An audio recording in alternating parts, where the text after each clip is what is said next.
Beside আর besides এর মধ্যে পার্থক্য, আর উইদাউট এর ব্যবহার, প্রিপজিশন এগেইনস্ট এর ব্যবহার। দেখেন বিসাইড মানে পাশে, পাশে মানে নিয়ার একদম কাছে, বাই পাশে, নেক্সট টু মানে আমার সাথেই। আর বিসাইডস হচ্ছে সারা বা ব্যতীত, দুটোর মধ্যে যথেষ্ট পার্থক্য। এবং দেখেন স্পেলিং এ পার্থক্য রয়েছে, বিসাইড আর একটা besides.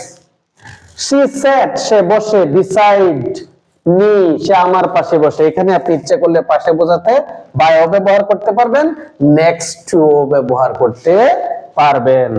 another example, I have another pen আমার রয়েছে আরেকটি কলম, beside this pen এই কলমটি ছাড়াও, এই কলমটি ছাড়াও আমার আরেকটি কলম রয়েছে।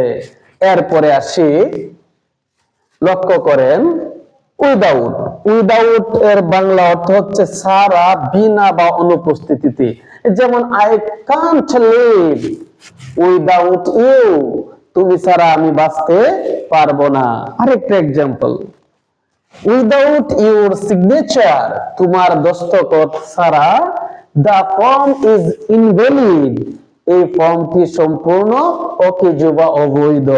দেখেন বিনা বা ছাড়া বা অনুপস্থিতিতে বুঝাইতে আমরা উইদাউট ব্যবহার করি। এরপরে আমরা চলে আসি প্রিপজিশন এগেইনস্ট, বিরুদ্ধে বা প্রতিকূলে বুঝাইতে আমরা প্রিপজিশন এগেইনস্ট ব্যবহার করি।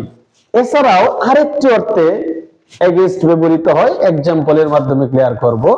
দেখেন he stood সে দাঁড়িয়েছিল, against me সে আমার বিরুদ্ধে দাঁড়িয়েছিল।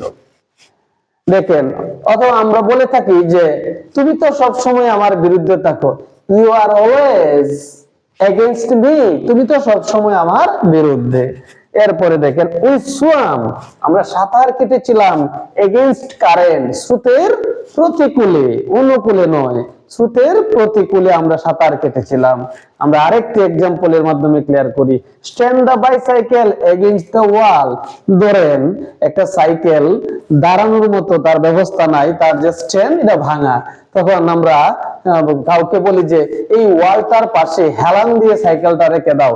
এরকম কোন সাপোর্ট নেওয়া বুঝাইতে বা কোনো কিছুর এগেইনস্টে, কোনো কিছুর পাশে হেলান দেওয়া বুঝাইতেও আমরা প্রিপজিশন এগেইনস্ট ব্যবহার করতে পারি।